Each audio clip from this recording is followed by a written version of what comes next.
All right, West Virginia fans. West Virginia is still undefeated at home.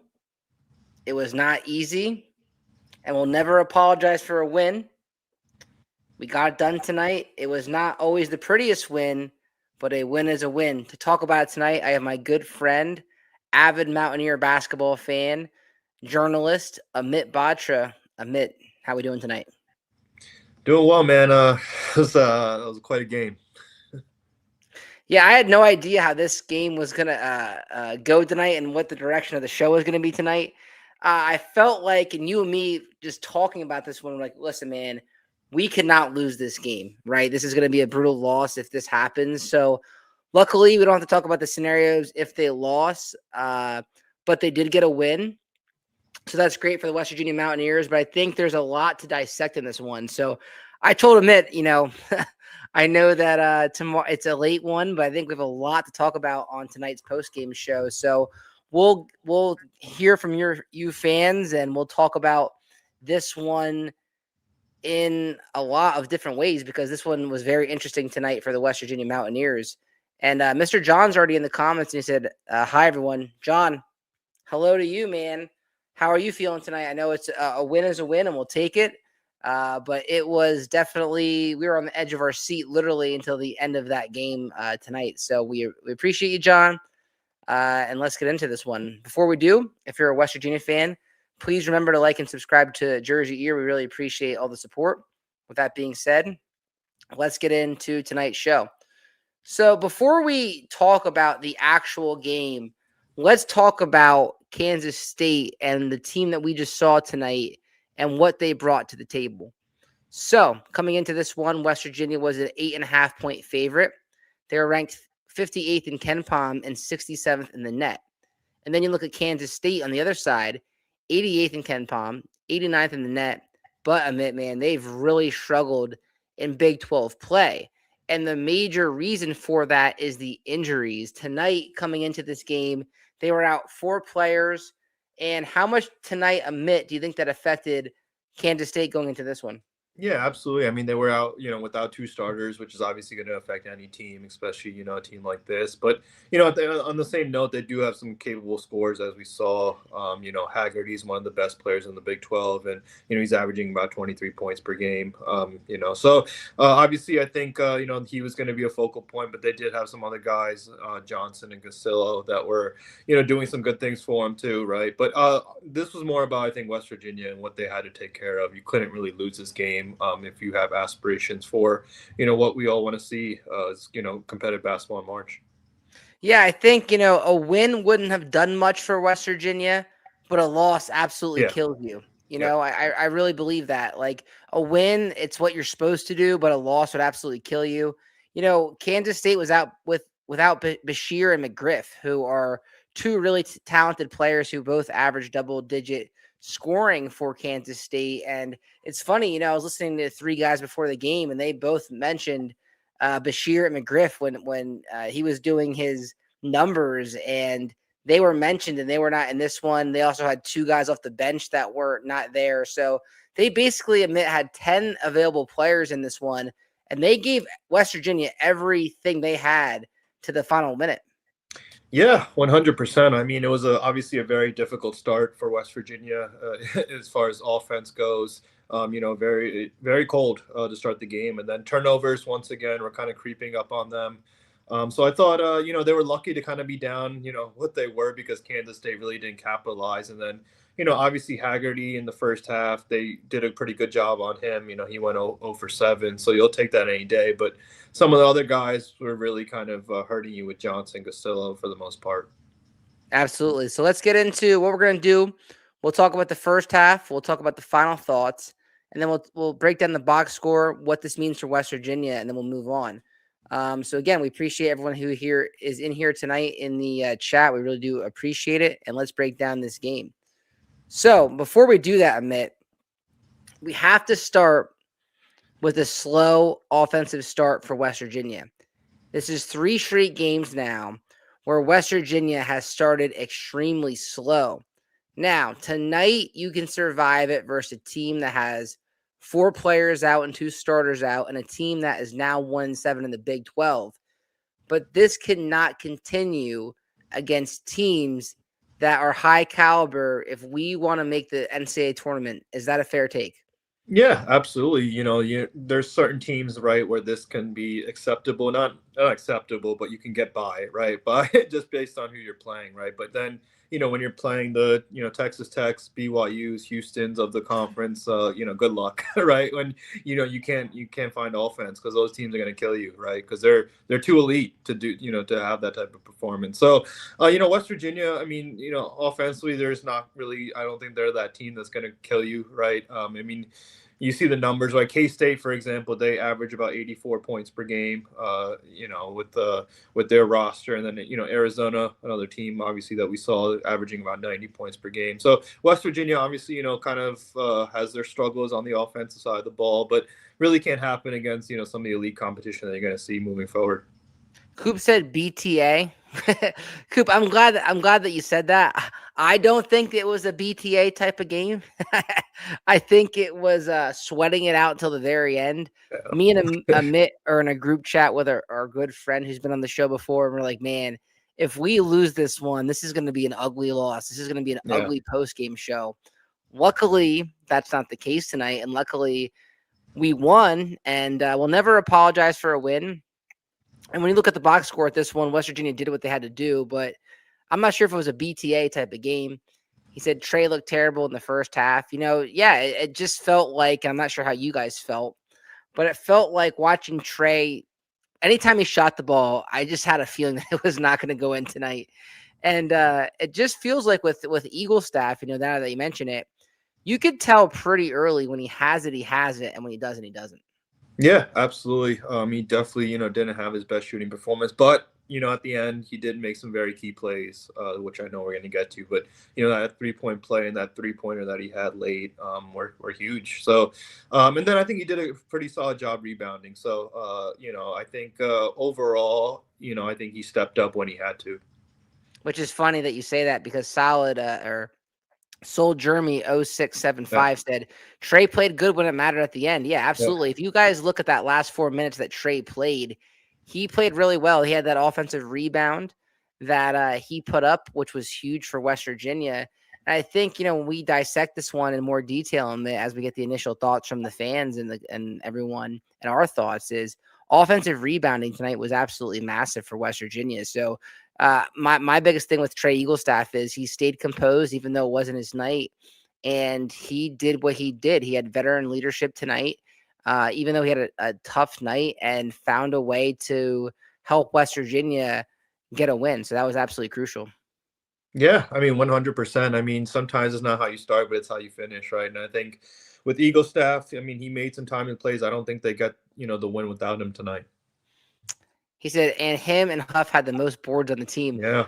Amit, do you want to share with everyone what you texted me at the end? Yes, I think Eaglestaff finished with 9 boards, and I think Huff had 8, but Obioha only had 1. So it seems like this team is kind of going to be a rebounding team by committee, right? You're seeing some of the guards, obviously Amir Jenkins the other night had 7 boards in the first half. So it seems like it's going to be a team that rebounds by committee because you might just not have that, inside presence who's going to get you, 10 to 12 boards per game or something like that. Why don't we share the box score before we dissect this game then, just so we can really see it. This one's always hard to see. West Virginia shot 42% compared to their 39%. They free throws, they only had 4 in the entire game. Going into this game, this is a wild stat that 3 guys before the game had.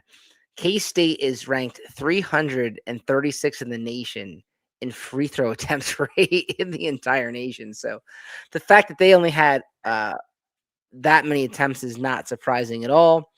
And then, you just look at the games. Lorient, I think Lorient had a decently game, right? I mean, 10 points here with in 23 minutes. What are your thoughts on Lorient?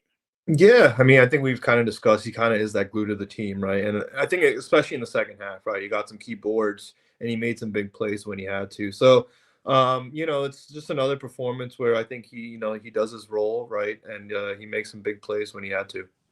Absolutely. And then the turnovers, West Virginia had more turnovers than Kansas State, which probably kept them in. And we're going to talk about the turnovers in a second, so I don't want to give that away. Other than that, I mean, the box score kind of is what it is in this one. So we'll break down this one in detail from first half to second half and give our thoughts on this game. Let's get to some comments. He said Harlan's got to step up and get rebounds. Yeah, we kind of just mentioned that there. Was not his night. Mr. John said big win. And you know what, Mr. John, I definitely agree with you. You know, even though it was an ugly win, a win is still a win. If you keep things in perspective, West Virginia now has 5 Big 12 wins. So they're what now? I'm at 5-3 in the conference. 5-3, and 14-7 overall. Now let's talk about the Big 12 conference real quick as we talk about this. Amit, do you get the feeling that the Big 12 looks a little bit different this year than it has in the past? Where I say is there's definitely split tiers in the Big 12 this year. Where in years past, it was like night in and night out. You had to battle every night. Like, oh my God, like how are we going to even get a win here? I don't get that vibe in this year's Big 12. I feel like it's very top heavy. It is very top heavy. I think you're absolutely right. I mean, you have BYU, Houston, Arizona, Iowa State, Kansas, and who am I missing? Texas Tech are probably the top tier, right? Those 6 teams. And then kind of the second tier of teams, probably UCF, right? West Virginia and some of those other squads. But yeah, it is very top heavy. And I think it kind of depends on like how TCU finishes up, Baylor, obviously West Virginia. Because I think right now, you have 7 teams projected from Joe Lunardi and the dance, UCF included, and the other teams that I mentioned. Which is funny because West Virginia's 8th right now, right? Yeah. But then you have like some teams that are kind of be on the bubble, right? Like TCU, Oklahoma State, West Virginia in that tier, right? So you saw, the game against Baylor could be extremely pivotal come Saturday. Yeah, absolutely. You're going to start hitting the meat of your schedule in these swing games where you're trying to level up in the conference. The fact that we're in the top half of the conference is a good sign. Yeah. But I also think it's fair to say that this is not the normal Big 12. I think in years past, we're accustomed to night in and night out. It's going to be a rock fight, and you're facing a quality team. Yeah. Tonight was a good win, and it was a dog fight. But I don't think this Kansas State team, especially with 4 guys out, is a good team. Yeah, I think this year in the Big 12, there's definitely a bottom, right? Like the Utah, the K-States, like that bottom is bottom, right? It's kind of like the Big East, like the old Big East days, right? There was definitely a bottom there with like DePaul and like some of those teams that we used to play. Where I think this year in the Big 12, which hasn't been the case recently, but there is definitely a bottom. He said, yeah, that is why that is big when our guards rebound. Absolutely. I mean, all the guys are getting their nose dirty in this one. Pretty much everyone, Jasper Floyd and Amir Jenkins and pretty much everyone I felt like was getting boards in this one. So that's a really good point.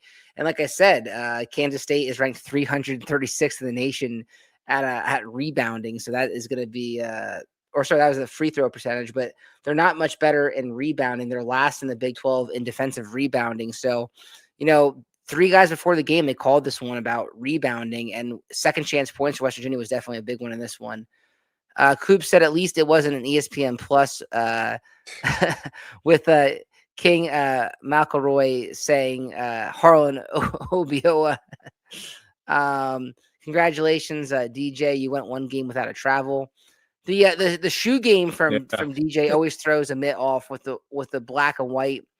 Not a big fan of that. The 2 shoes or the 2 mouthpieces that people have nowadays that always throws us off. And Leo Cole says, I like that Eagle had his moments at the end of the game and Huff was amazing. Absolutely. You have to take, we're never going to apologize for a win, and there's going to be silver linings to any win, and we'll take any win that we have. But that was just the basis of what we started with. I mean, let's get into the first half notes. We're 15 minutes in. We haven't even talked about the first half yet. So let's get into it. So first half, West Virginia, very cold and sloppy early. Now, they can, I think I mentioned this already.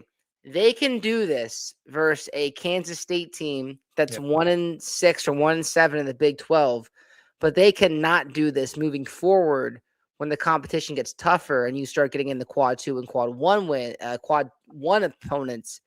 You need to start having quicker starts for West Virginia and really getting off to a better footing early. Yeah, no, absolutely. I mean, you've kind of seen it as a theme, lately where the offense kind of, whether it's starting out or, at certain points of the game, they just go cold and they can't, they have no answers. And the offense just looks stagnant. Guys just standing there, not really moving. And it doesn't really look like there's an offensive flow, right? And that's kind of concerning, right? So I think, they have to figure that out. You really, you want to see a full 40 minutes. And, they have these lapses where, like, for instance, they were up 10, right? And you figured maybe you can pull away. But, then they go extremely cold and it becomes a game, right? So it's something that, you're going to have to address because against, the Texas Techs and the BYUs that are coming up on the schedule, you just can't have it. You really can't because they're going to kill you. Well, I think people forget, at one point in this game, West Virginia had no points at the first media timeout. Yeah. So if you're aware of this, me and Amit were both guys that worked in the media for West Virginia when we were there. And we always were aware of the first media timeouts. I remember working for MSN, and we always knew when the media timeouts were going to come, and it's every 4 minutes. So to have no points at the first media timeout, if you would have told me that before the game, I'm like, man, we have no chance at winning this game. And then Amit, this is like I said, 3 straight games with slow starts for West Virginia. So this is something they have to improve on. And then their first points didn't come until the 14-minute mark in this game. Yeah. It kind of feels like those non-conference games where, you're kind of just trying to get past like those games, right? You're like, all right, maybe the offense will find its rhythm at some point. But obviously this is a conference game. It's a little different and you'd rather have a better start than that. Well, man, I think that's a great point because I feel like even though it's a conference game, I almost feel like this one was a gimme, right? I mean, you're at home. You're an 8.5-point favorite against a team missing 4 key players. I mean, that is like, if you cannot lose this game, in my opinion. That's why I think that I'm so happy that they won. I don't think tonight's win was like, oh my God, we won. I think it's more like relief. I think it's like relief that we got the win and you did what you're supposed to do, but it was ugly. It was definitely going to be a worse loss than it was, it obviously is a big win. Like this was the one you're expected to win. I mean, you're favored and K-State's, shorthanded, right? So, I mean, you found a way and obviously that's the most important thing, but was it the prettiest? By no means was it the prettiest game. We got some comments. Amit, while we have some comments, do you want to check the Indiana score for me real quick while I guess we'll go to some comments? Yeah, it's on Peacock, so we can't check it. Yeah. He said, Coop says, I got the same shoes. So Coop goes with the 2 different shoes. Which I get it. Coop's one of our younger fans. Coop's like 14. He's still in high school. Indiana won. Indiana beat Purdue. Yeah. We don't like to hear that on our show. Yeah. Yeah. All right. Well, that stinks. William Coney said, way too many turnovers giving KSU 20 points. KSU appeared to dominate the second half up until the middle couple minutes when clutch shot and defense shut down the Wildcats. Yep. Haggerty was pissing me off, flopping. I think he was more getting mad at the end of the game when he was hitting like clutch threes. I'm like, can we just put this game away? Yeah. And then Amit, you're sold out, or your undefeated team, Miami, Ohio, just won to stay undefeated. They won by 2. I know they mentioned that in the broadcast that they were in a tight one tonight. So Miami, Ohio, and Arizona, because Nebraska lost tonight. So there's to Michigan, two undefeated teams remaining. Absolutely. So we were talking about that. So the undefeated watch, now we're down to 2 teams. Because the other day, by the way, a couple of things on Saturday's broadcast. We had a lot of passionate fans from both sides giving their comments about it, which is what the show is made for, is passionate fans giving their comments on this one. And the West Virginia fans, there were some that were ready to fire Ross Hodge after the embarrassment loss, but you have to remember that they beat everybody pretty handily. I know BYU came back last night, but for a while it looked like that game was getting away. And then after the show was over, I don't think people realized this, but and I didn't even realize I did this, but I accidentally called the Arizona Wildcats a few times, probably like 3 or 4 times. I accidentally called them the Arizona State Wildcats, and their fans let me know about it in the chat, which is great for engagement. It's a great way to grow the show as the comments, but for someone that prides themselves on accuracy, was pretty embarrassing. So I know that there's no Arizona fans on this one that are going to watch the show. I almost slipped again. Yeah, we're not going to mess up this one. This is the Kansas State Wildcats. So sorry to the Arizona fans who are not watching this one, but we'll get into that. And then Huff ignites big run with a number of 3s and 12 points. I texted you in the middle of this game. I said, he's almost like a volcano that's waiting to explode on our Huff. Yeah, no question, and really needed it at the time that he started to get going because I mean the offense was so stagnant. You were just hoping somebody would do something, and once again, honor to the to the rescue. And yeah, I mean we all know what he's capable of, but him in the first half, without him, I mean they were going to be in major trouble. Browns and beers. Shout out to you, my brother. $5 super chat. I definitely appreciate it, man. I really do, especially how hard we work on the show. Any contribution that you guys make is definitely appreciated. So thank you so much. Can't win with Huff and Trey shooting. Can't win without Huff and Trey shooting. Yeah, when they're both off, it's definitely a struggle. But then when they both click at the same time, it really works well. Yeah, no, absolutely. And the second half, I mean, they both finished with double figures, but I think we're just kind of still waiting for that one performance where both are kind of like, it's fun to think about both of them kind of go crazy offensively. But hey, look, you take the win. Coop said, "Rip to Jasper's black Yeah, eye." Yeah, I saw that pregame. I'm yeah, not gonna lie. I was always a guy that prided myself on having a black eye. I was a wrestler in high school, and I always loved when I had a black eye. I felt tougher, like walking around the school. So if you get a black eye, I almost think it's like a blessing in disguise. I mean, yeah, is that fair to say? yeah. I think so. I think so. Kevin Varney said 7 minutes of no scoring in the first and first half, 8 minutes no scoring in the second half. Second game in a row, almost no free throws, half court offense almost non-existent. I have no idea how we won. Yeah, Kevin Varney, I absolutely agree with pretty much everything that you're saying, if not all the things that you're saying. I think I texted Amit in the second half. I think there was like what Amit. How much time was left? I'm like, holy crap! West Virginia had their first foul called on. Yeah, Called on. There's like 2 minutes left or something. yeah, yeah. It was Something wild. crazy. I have no idea how we won this game either, but you know what? Never apologize for a win. We'll take every win that we can get, and it's definitely important. All right, let's get into some more first half notes. Then we'll get to the comments so we can get through this one because there's a lot of comments rolling in. So we'll definitely get to those. Defense got better for WVU and forced turnovers and stopped Kansas State in transition.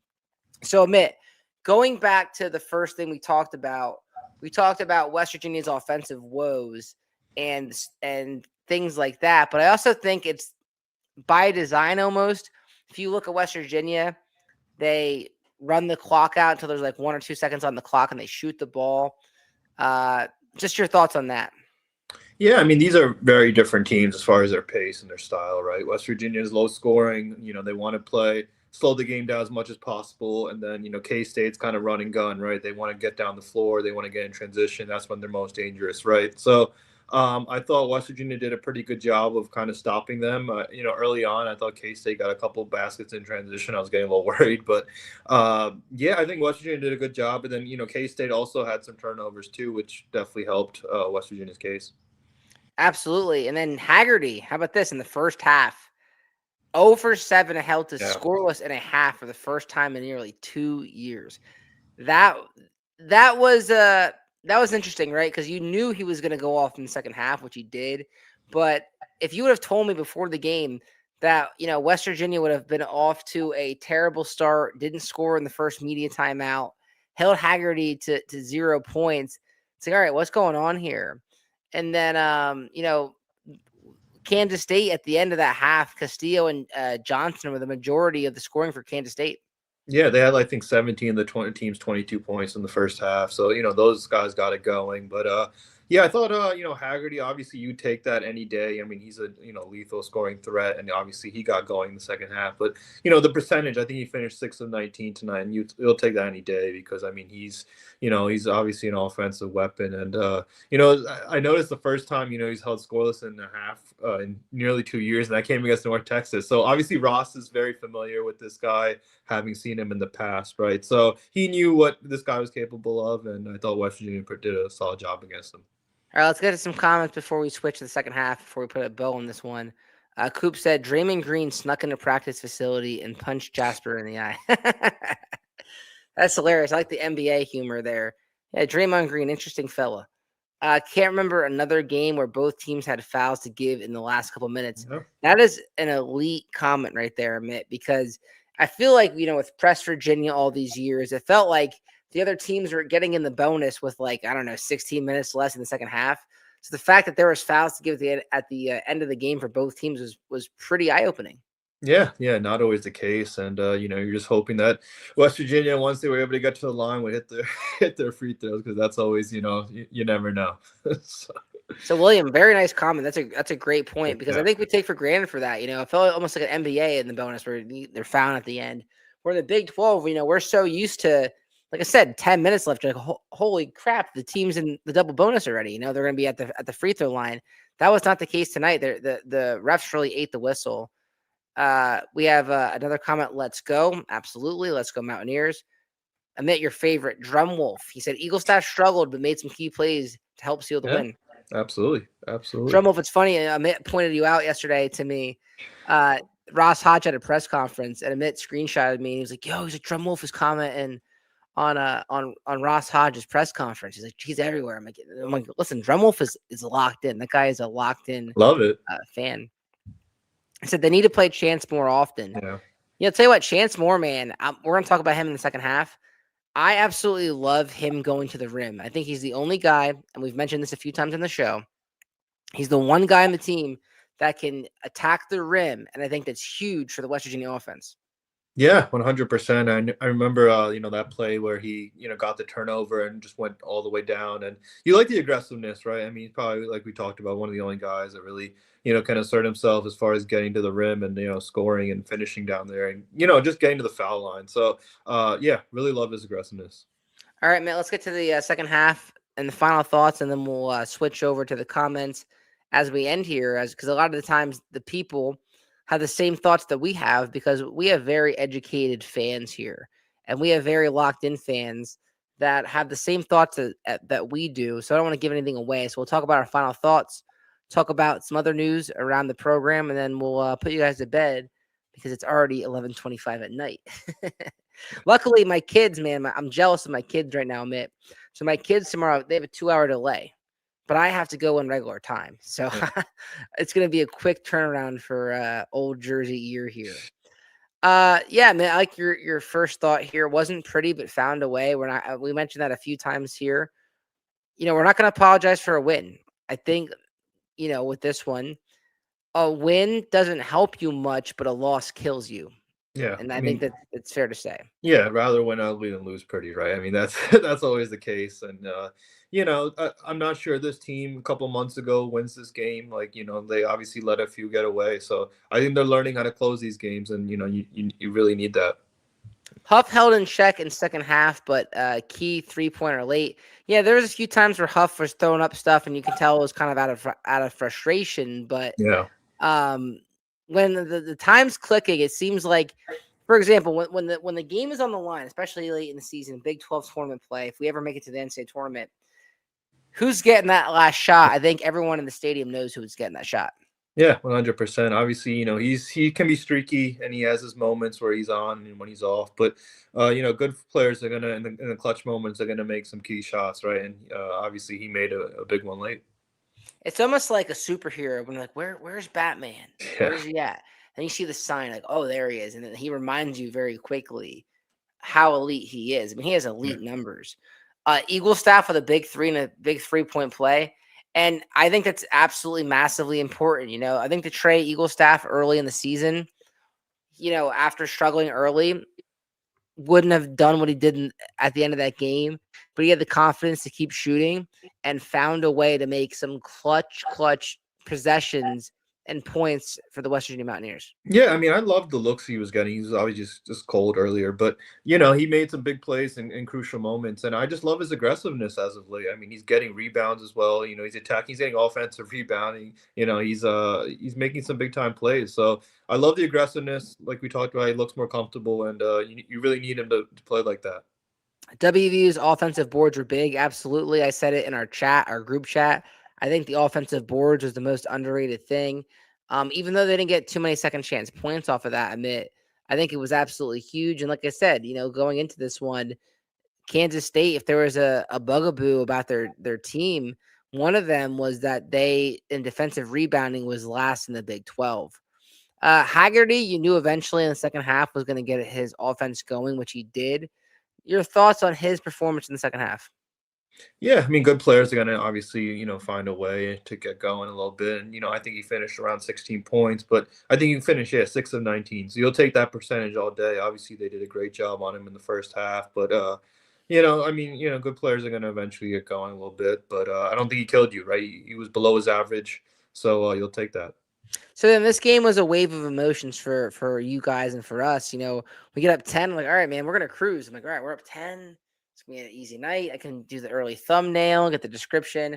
I literally had to tell Mitt tonight, hey, we cannot go live until about 10 minutes after this one because we have to see how this one plays out. And it was a back and forth game. West Virginia goes up 10, but then it goes extremely cold. I think there was like a 7-minute mark where West Virginia didn't have a point. Yeah, it obviously got too close for comfort, and it was nerve-wracking at the end. But yeah, I mean that we've seen it where they have these lapses, right? And you just want that 40-minute complete performance. I think Arizona State was probably one of those games where they did have a 40-minute performance, but then obviously against Arizona, and then tonight they just have these moments where they just go extremely cold, and you're just wondering where the offense is going to come from, who's going to score, is it going to flow at all, right? You just have guys kind of standing around and they just look indecisive at times. Said offense goes away in stretches, can't happen against elite teams. Yeah, you do that against Houston or an Arizona or Iowa State. Forget about it. You're getting the L, and it's going to be over. I mean, now me and Amit have done 3 early shows this season, and that was against those 3 elite teams because there was no point to delay it. We kind of knew what was happening. You cannot do that against elite teams. Floyd and Huff, good jobs with assists. Absolutely.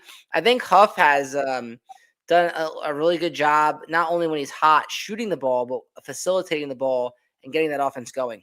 Yeah, and I think he draws so much attention, right? So he frees up some of the other guys, like OBO. I know he kicked it out to him in the paint to get a layup, and yeah, I mean he made some smart plays, and I mean you really need that as well, right? Because obviously a lot of the attention is going to be on him, but if he can, obviously get his teammates involved and get them easy baskets, that's going to make us more dangerous. And then pivotal game versus Baylor next. It's funny, Baylor is struggling right now. Yeah. They're 1-6 in the conference last time I checked. Yeah, I mean they've had their struggles. Obviously, they've also gone up against some good competition. They lost to TCU twice this season, but it's one of those teams that will possibly be on the bubble as well. So if you can get them at home, obviously West Virginia has been perfect at home. So I think it is actually a pretty crucial game. As far as the bubble watch, if you will. That's a good segue for Eclectic Divergent, who comments a lot. So looks like this dude's pretty badass at playing the drums in it from his profile picture. So I love the drums. So if you're good at drums, let me know. I'm old enough to remember when everyone thought that we wouldn't win any Big 12 games. Yeah, that's true. I remember just thinking man, how the heck are we going to win any Big 12 games? And we'd end up winning 7 or 8. And like I said, I just think that this conference feels very top heavy this year. Sure. Yeah. It just does. I feel like, all right, tonight was like, all right, this is a gimme game. And usually there's no gimme games in the Big 12. And there has been a bunch this year. Let's be honest. I think that if we're being honest, West Virginia has one solid win this year, right? It's against Kansas. We all know that. The other games they should have won. They were at home for most of them. And they beat an Arizona State team that's struggling. And it'll be interesting to see what this team can do moving forward. But you've beaten the teams you're supposed to, which is a good sign for West Virginia. All right, let's get into Chance Moore, and then we'll get into the comments real quick. So, Mitt, I absolutely loved to hear this yesterday from Ross Hodge. I watched his press conference for 30 minutes. I had a snow day, so I had the ability to listen to Ross while I was cleaning the house. And the one thing I took from this was Ross Hodge being mindful of Jackson Fields. So if you look at West Virginia's starting roster, it's very senior-led, and there's a lot of guys that are not going to be here next year. This guy's a senior right now, as you can see from the graphic. It'd be nice to have another guy in the fold like this for next year as another piece you can retain him for next year.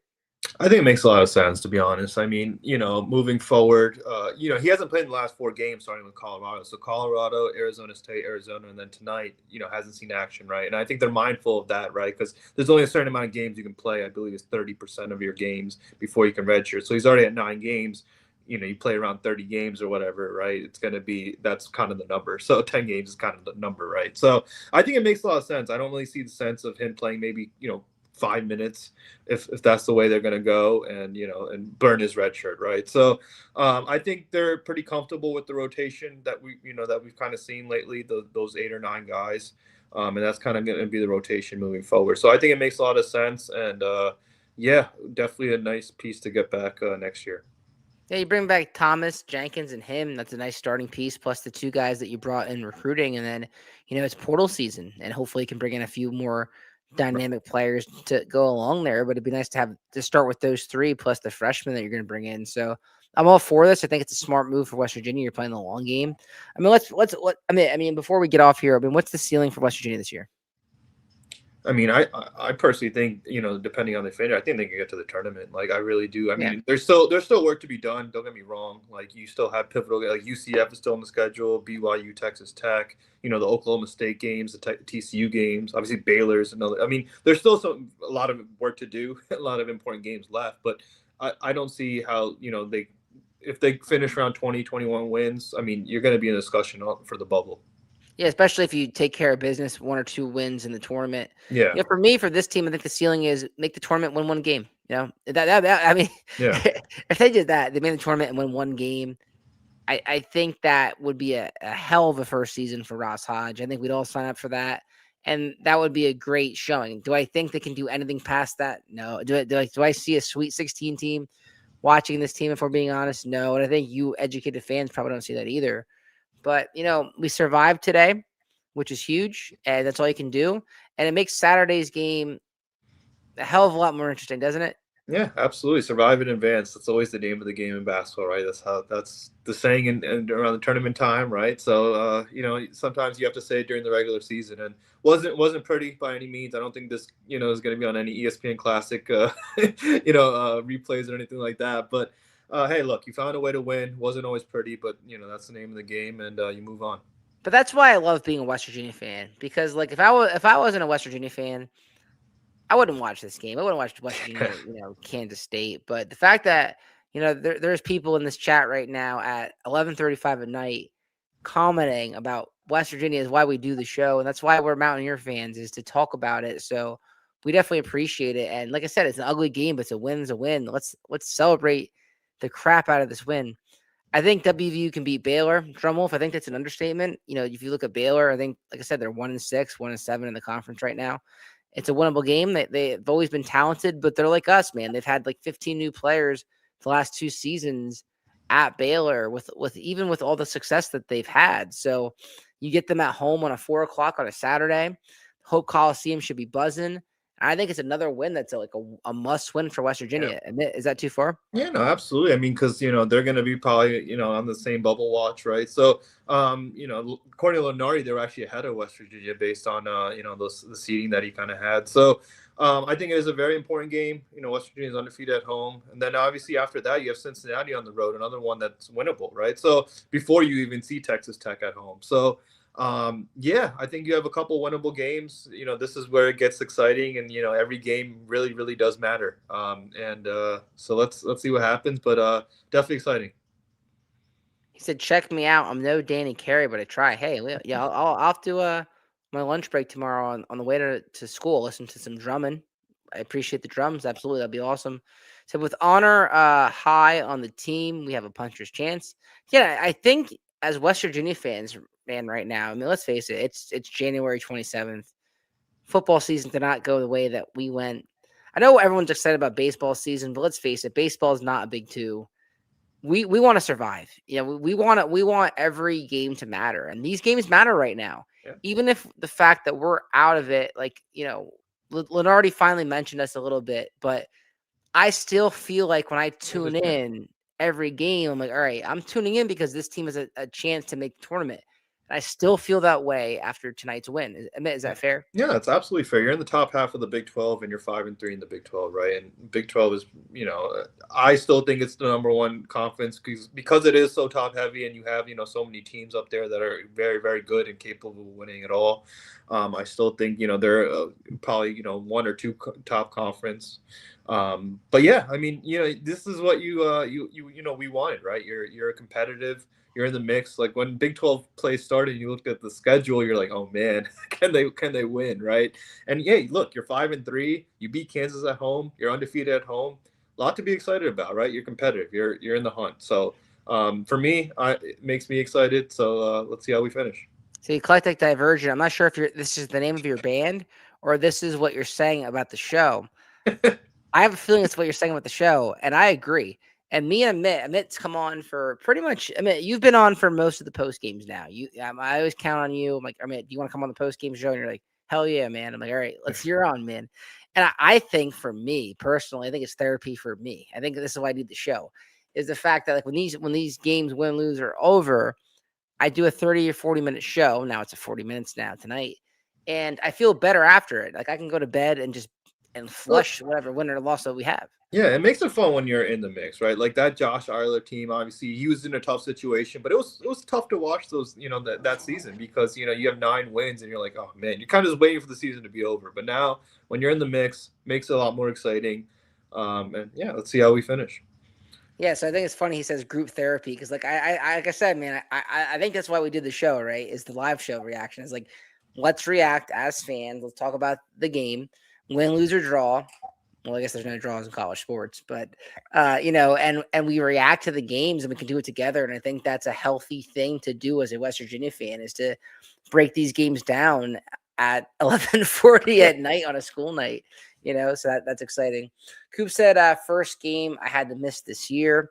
Sorry to hear that, Coop. Hopefully you're at more. I'm jealous. I wish I could make more. I haven't been to Morgantown probably now in like 16 or 17 months since that last Penn State game. So hopefully I can get there soon.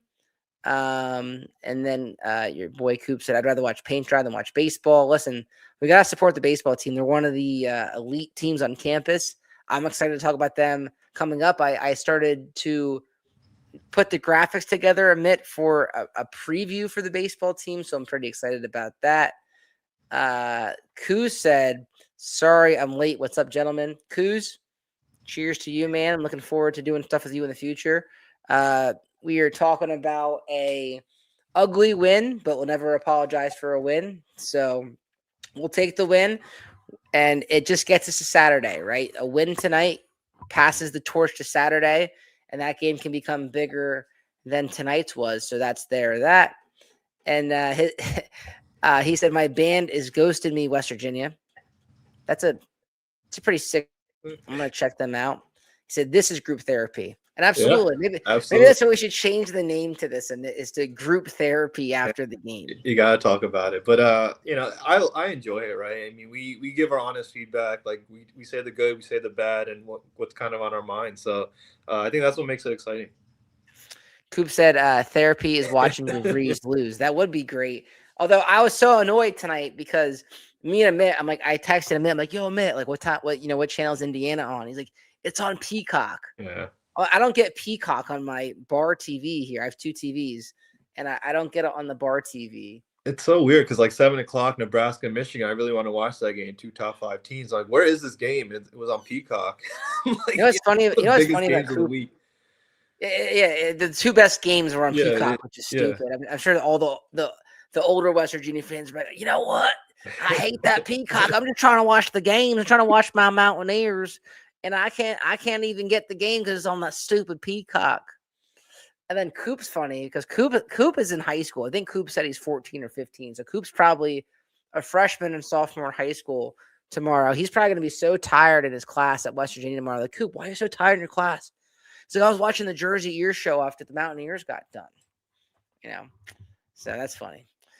Amit, we talked a lot tonight. A win's a win. This is a lot more fun to do when we win. Do you have any final comments tonight before we get out of here? No, I mean, yeah, you'll take the win any day. I mean, obviously, wasn't always the prettiest thing, but hey, look, you found a way, and that's what matters. And you're 14-7 and 5-3 in the Big 12. So a lot of excitement moving forward, and makes Baylor a lot more exciting come Saturday. Coop said a win is a win, but they made me nervous. Coop, Coos. Me and Mitt, we were texting each other the entire time. The broadcast tonight would have gone 2 ways. It would have either been, you never apologize for a win and we'll take it, and we talked about the ugly, or the loss, and we'll take the win. But yeah, I agree with you. They made me nervous. I was sweating this one out to the final end. And, as a content creator and probably the biggest one in West Virginia, if we're being honest, you are definitely the biggest one. You get it, man. When you do these games, you cannot make the thumbnail or the description until the very end. I could not. I told him we cannot go live until like 10 or 15 minutes after the show's over because I need time to prep the thumbnail and the description because this could go either way. So it was very stressful till the end. But we appreciate Kuz. If you're watching this show, you know who Kuz is. So go like and subscribe to his show. He's an awesome dude. It's nice to get the heart rate going a little bit, though. It's been a while, right? I mean, just remember like the tournament games, those first, second round games, Sweet 16 games. The heart was going, so it's nice to have that back. I love it. Listen, I'm all for the nervousness, man. My kids have been sleeping upstairs. I have a 4-year-old, 2-year-old. They've been sleeping for like an hour, and they have no idea that Dad's downstairs. Like my heart rate is going because I want the Mountaineers to win. Yeah. Coop said my grandpa be crashing out about Peacock. I'm saying, man, these Mountaineer guys, they work in the coal mines all day, and they're probably like, you know what? I'm gonna have a few of my moonshine glasses tonight. And I just want to watch my Mountaineers. And then someone has to break the news to them. Someone has to be that guy and it's like, yo, Gramps, the game's on Peacock tonight. They're like, what? The game's on Peacock? What the hell is that? Right? They have no idea what that is. And you have to explain to them it's on the Roku. No, yeah. I feel bad for those fans. I feel bad for the fans that have to go through that because I feel it. Yeah. Coop said, I'm a senior in middle school and homeschooled. Interesting. That's interesting. All right. So Coops is a middle schooler on the show. That's awesome. He's an awesome Mountaineer fan. He said, appreciate the content.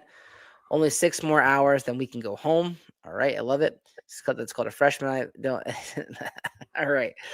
We got to a lot of comments tonight. Amit, this was fun. I have to go to bed. Yeah. You have to go to bed. Either way, you're going to bed happy. I'm going to bed happy. The fans are going to bed happy tonight. Hell of a win for the Mountaineers. Let's keep it rolling. Saturday versus Baylor. Don't forget to like and subscribe to JerseyEER as we do this more often. We appreciate you guys. Let's go Mountaineers. We'll talk to you guys soon.